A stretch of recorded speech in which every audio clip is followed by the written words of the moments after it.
O Senhor esteja convosco. Ele está no meio de nós. Proclamação do Evangelho de Jesus Cristo segundo Lucas. Glória a vós, Senhor.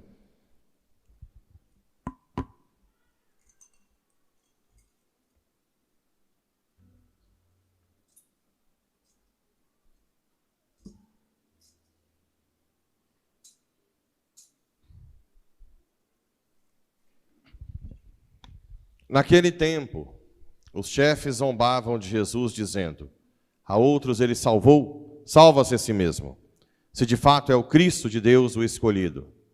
Os soldados também caçoavam dele, aproximavam-se, ofereciam-lhe vinagre, e diziam: se és o rei dos judeus, salva-te a ti mesmo. Acima dele havia um letreiro: este é o rei dos judeus. Um dos malfeitores crucificados o insultava, dizendo: tu não és o Cristo? Salva-te a ti mesmo e a nós. Mas o outro repreendeu, dizendo: nem sequer temes a Deus, tu que sofres a mesma condenação? Para nós é justo, porque estamos recebendo o que merecemos. Mas ele não fez nada de mal. E acrescentou: Jesus, lembra-te de mim quando entrares no teu reinado. Jesus lhe respondeu: em verdade eu te digo, ainda hoje estarás comigo no paraíso. Palavra da salvação. Glória a vós, Senhor.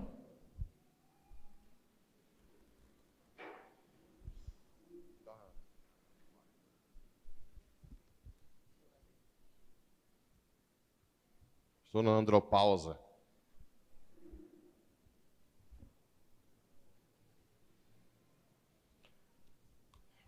Vocês estão com calor igual eu?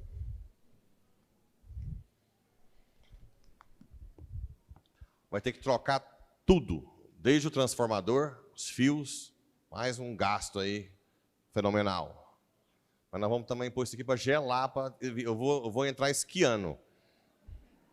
Vocês caçam gente, pôr blusa, andar de esqui. Vou ver se o Vaticano permite. Muito bem. A primeira leitura de hoje, ela fala de qual reinado no Antigo Testamento? Davi. Davi é a prefigura. Gente, aprendam a ver a Bíblia de uma forma unitária. O Antigo Testamento prepara para o Novo. Ou seja, o profetismo de Jesus. Jesus é sacerdote, profeta e rei. O sacerdócio de Cristo no Antigo Testamento não está na tribo de Levi, mas em Melquisedeque. Melquisedeque apareceu do nada, sem ninguém saber a sua origem, abençoou Abraão e Abraão devolveu o dízimo para Melquisedeque, para dizer que ele está acima de Abraão. Isso para nós não parece muito, mas para os judeus Abraão é tudo. Isso mostra que Melquisedeque, então na carta aos Hebreus, fala que Jesus é sacerdote, segundo a ordem de Melquisedeque. O profetismo de Jesus, Elias e Eliseu, e também João Batista e todos os profetas, que prepararam para o profeta maior que é Jesus.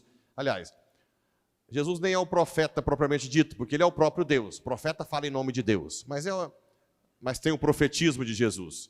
E o reinado, que hoje nós celebramos o rei do universo, que é preparado com Davi. Davi é o reino mais estável do Antigo Testamento, para dizer que Davi prefigura o reinado de Jesus. Por isso que fala Jesus, filho de Davi. Ok? Então, por isso que hoje, nessa solenidade, a igreja coloca uma passagem do reinado de Davi. Na segunda leitura, já fala da divindade do rei. Ele é o filho de Deus, não é? Filho gerado pelo Pai desde todos os séculos, não é isso? Na eternidade. O Pai gerou o Filho na eternidade. E aqui na segunda leitura, falam umas coisas importantes. Com alegria dai graças, ele vos tornou capaz de participar da luz, né? Ele nos libertou do poder das trevas e nos recebeu no reino de seu Filho amado, por quem temos a redenção. Ele é a imagem do Deus, imagem por quê? Porque o Pai gerou o Filho na sua imagem e semelhança. O primogênito, pois por causa dele foram criadas todas as coisas no céu, na terra, as visíveis, tudo foi criado por meio dele e para ele. Gente, Aqui, a forma mais que eu gosto mais de explicar, por que é em Jesus que o Pai cria tudo? Santo Agostinho faz uma analogia mentes, que chama. Ele compara a nossa mente com a Trindade. Prestem atenção, eu vou fazer devagarzinho para vocês entenderem. A memória é o Pai. A inteligência é o Filho. A vontade é o Espírito Santo. Nós temos duas faculdades na alma: a inteligência e a vontade. A gente conhece as coisas através de quê? A gente cria as coisas através de quê? Inteligência, não é? Quem que é costureira aí? Ninguém. Daqui uns anos nós vamos ter que andar pelado, porque ninguém costura, ninguém vai... Se vocês quiserem que seus filhos fiquem ricos, gente, põe eles para aprender a ser pedreiro, costureira, jardineiro, encanador, eletricista. E daqui uns 20 anos vai andar de Lamborghini. Porque ninguém faz isso. Nenhum filho está aprendendo. As gerações estão cada vez piores, né? Mas a costureira, quando ela cria uma roupa, ela está usando o quê? Inteligência. Quando ela cria a roupa e gosta da roupa e ama a roupa, ela está usando a vontade. Então vamos lá. O Pai é a memória. A inteligência do Pai é tão perfeita que é uma pessoa, é o Filho. Então o Pai cria e conhece as coisas através do... Entenderam isso, não? A inteligência do Pai é o Filho. Então Deus cria tudo nele e por ele. Quando Deus cria, o Pai cria através do Filho, ele ama o que criou através do Espírito Santo. Essa é mais ou menos, claro, gente, é a linguagem pobre, a Trindade está muito acima disso. Mas para a gente entender um pouquinho, por que foi Jesus que teve que se encarnar depois que o pecado entrou no mundo? Porque é Ele que criou, e pensou e criou tudo. Então, para recapitular todas as coisas, tudo que foi contaminado pelo pecado, precisou que o Filho, imagem do Pai, se encarnasse. E Jesus encarnou com a natureza humana e a natureza divina, juntos.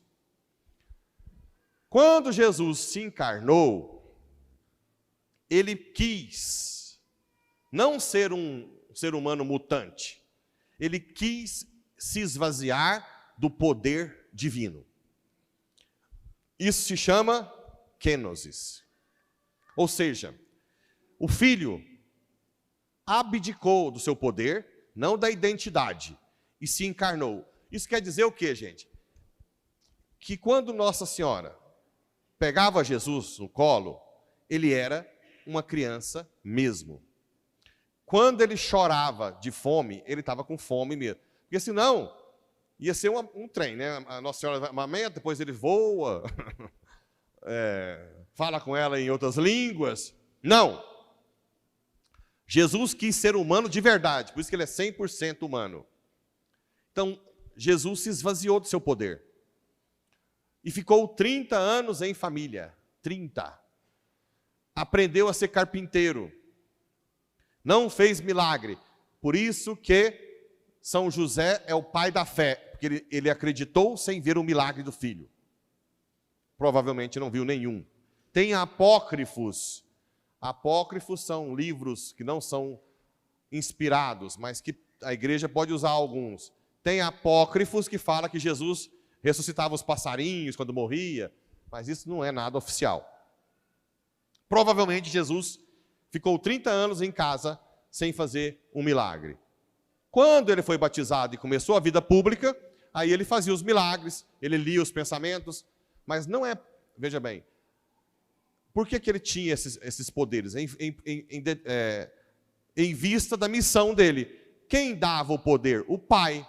Então o Pai dava o poder para ele à medida que fosse necessário na missão. Só que tiveram santos que tiveram poder também. Padre Pio. Padre Pio também lia os pensamentos de alguns no confessionário. E aquele pecado? Você não está arrependido, cai fora. São José de Cupertino voava. São Pedro, São Paulo ressuscitaram vários mortos. Só que os santos não era como Jesus. Jesus tinha a união hipostática. Vixe, o que é isso? União hipostática é natureza divina. Obrigado, minha filha. Obrigado. Natureza divina e natureza humana em uma só pessoa. Isso chama união hipostática. Então, quando Jesus precisava do poder de Deus para a missão, a natureza divina infundia na mente de Jesus a graça para ele ler os pensamentos, para ele caminhar sobre as águas. Entenderam? Mas, por exemplo, quando alguém tocava Jesus, ele falava, quem me tocou? Ele não estava fingindo. Agora, como Deus, ele sabe tudo. Mas ali ele tirou o poder. Quando ele falava, só o Pai sabe a hora, o dia e a hora. Naquele momento que ele estava na terra, ele não sabia o dia e a hora do juízo final. Agora ele sabe. Ok? Entenderam isso ou não? Então, o Filho de Deus, que é a inteligência do Pai, criou, se encarnou, esvaziou-se completamente do seu poder, se fez homem, frágil. Mas é Deus, mas ele quis isso. E isso abriu as portas para o Evangelho. O que fala no Evangelho? O que os soldados faziam com ele? Os chefes zombavam de Jesus. A outros salvou? Salva-se a si mesmo, se de fato é o Cristo de Deus. Os soldados caçoavam dele. Aqui, gente, nós temos que entender o mistério. Como Jesus se esvaziou do seu poder, como ele se esvaziou do seu poder, e se falava que ele era rei de tudo, o povo desse mundo caçoava, zombava dele. Isso vai acontecer com as pessoas que também se converterem de verdade. Nós seremos zombados, caçoados. Desde o primeiro momento da conversão. Eu lembro que quando eu me converti no início, e o povo descobriu que eu ia viver a castidade, toda cirurgia juntava todo mundo pegando meu pé. O tempo inteiro. O tempo inteiro. Muitas vezes, quando você começa a vir na igreja, começa a falar que você está sendo lavagem cerebral, tá na barra de sair de padre, que você não sai da igreja. A Revolução Francesa colocou que quem acredita em Deus é burro. E eu não penso bem assim. Diz que a Idade Média, que foi que a igreja dominava, era a idade das trevas, porque todo mundo era burro. Só que as maiores universidades do mundo foram criadas quando? Na Idade Média. Salamanca, na Espanha, Idade Média. Universidade de Paris, em Paris, França, Idade Média. Universidade de Coimbra, Portugal, Idade Média. Universidade de Bolonha, Idade Média. Universidade Oxford, Cambridge, Média. Quase as grandes universidades do mundo são... E quem criou a universidade foi a igreja. Quem tinha os grandes intelectuais da época? A igreja. Depois da Revolução Francesa, que eles disseram que a fé é das trevas, houve 2 guerras mundiais, como nunca houve na história, com campo de concentração e tudo, para dizer que sem a fé nós viramos um monstro. Sem Deus somos canalhas, não prestamos. Eu não confio em quem não reza. Se você não reza, eu não confio em você. Olha nos meus olhos aqui. Se você não reza, eu não confio em você. Você não é confiável. Você é fraco. Você é miserável.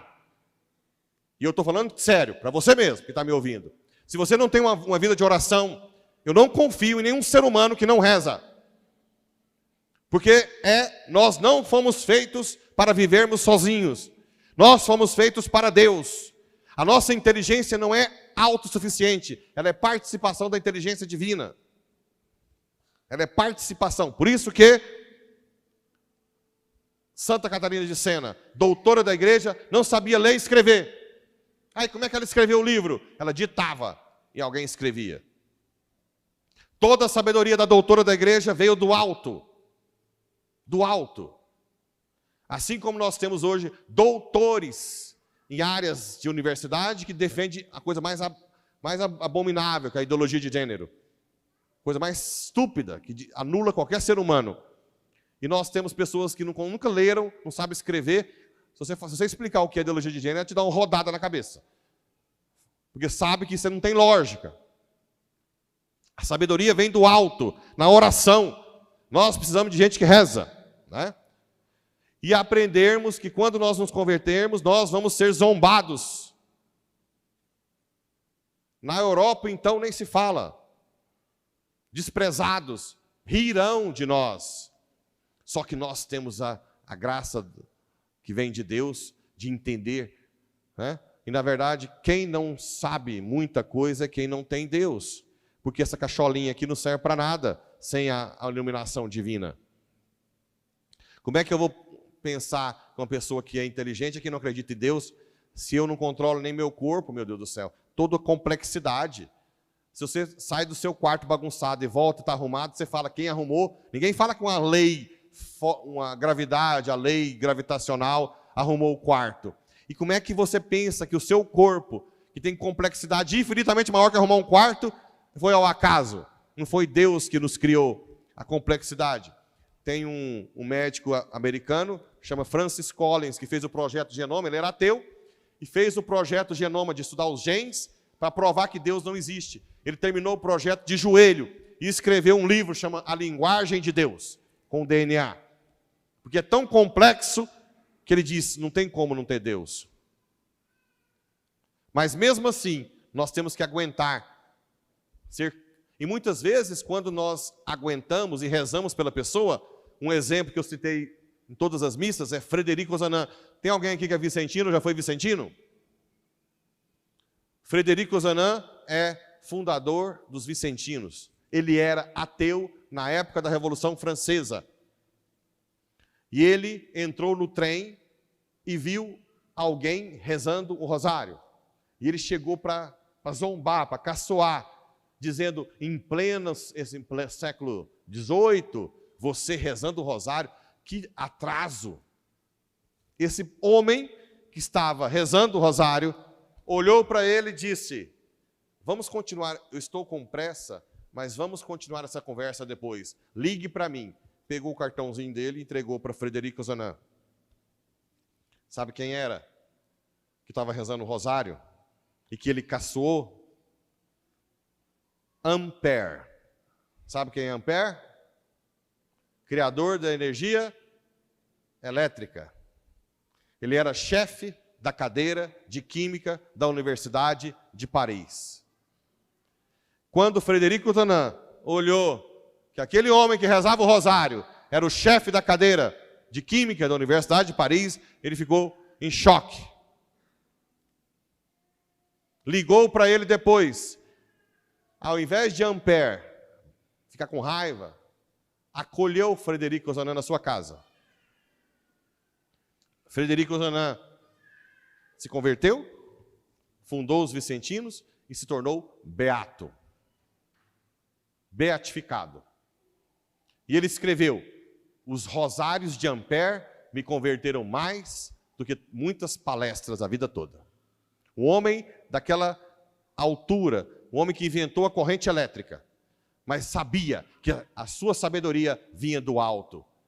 É abominável uma pessoa que quer viver autossuficiente, que acha que as suas coisas... O seu caminho é a podridão, putrefação e o inferno. Isso nós temos que ter em mente. Nós nascemos para Deus. Por isso que nós temos que tomar decisão hoje, vocês que não estão rezando direito, de rezar a partir de hoje, o rosário, ler a Bíblia, vir no Santíssimo, não faltar missa. Porque é isso que dá vida à nossa alma, é isso que faz a gente ter sentido, é isso que dá sabedoria, e é isso que faz a gente ser santo e viver para sempre com Deus no céu. Não basta fazer filantropia, já disse isso. Não basta. E tinham aqui também, no Evangelho, 3 crucificados. Existem 3 formas de sofrer no mundo. A de Jesus, que não tem culpa nenhuma. Nós não vamos ser nunca Jesus, só ele e Nossa Senhora não tiveram culpa.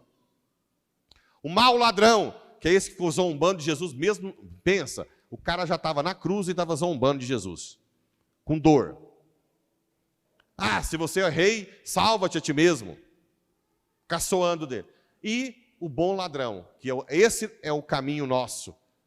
Nós temos que ser o bom ladrão, que sofre porque merece, mas que pede perdão, que pede a graça de Deus. Senhor, né?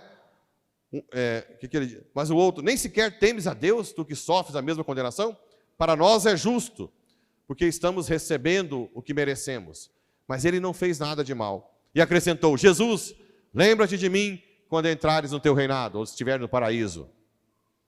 E aí, Jesus disse, em verdade eu te digo, ainda hoje, estarás comigo no... Falta só 5 minutos aqui, ainda tem a investidura, mas hoje é um dia que tem que falar para vocês têm que aprender, gente. Pelo amor de Deus. Então vamos lá. Os protestantes falam que as almas ficam dormindo depois que morrem. Tem cabimento? Onde na Bíblia fala isso? Está lá esperando num canto, dormindo, que não vê nada, que não tem contato nenhum. Onde na Bíblia diz essa estupidez? Primeiro, a alma nem dorme. Alma não dorme. Alma é o ato do corpo. E a prova que nós temos que não vai ficar dormindo é: hoje estarás comigo no paraíso. Não falou que vai ficar dormindo. Agora eu pergunto, se eu sirvo para Deus, mesmo pecador, miserável, fedorento, se Deus quer me usar, vocês acham que quando eu morrer, se eu for purificado, ou nesse mundo ou no purgatório, chegar lá no céu todo brilhante, igual Vênus, né? Roupa branquinha, limpinho, vocês acham que Deus vai fazer o quê? Cala a boca, você não presta para nada? Ou vai falar, meu filho, eu preciso de você, interceda pelo povo, olha a humanidade. O que vocês acham? Hã? Claro que ele vai querer me usar mais. Se ele quis me usar aqui, com meus pecados, vocês acham que ele não vai querer me usar mais junto dele? Essa é a motivação dos santos, que eles falam, não, então, não tem intercessor. Então, se não tiver intercessor, então tem que fechar as igrejas. Os pastores não tem que rezar para ninguém, orar para ninguém. Não, mas é porque depois que morreu, não tem contato com o mundo, está dormindo. Onde está escrito isso? Aqui está escrito que está vivo.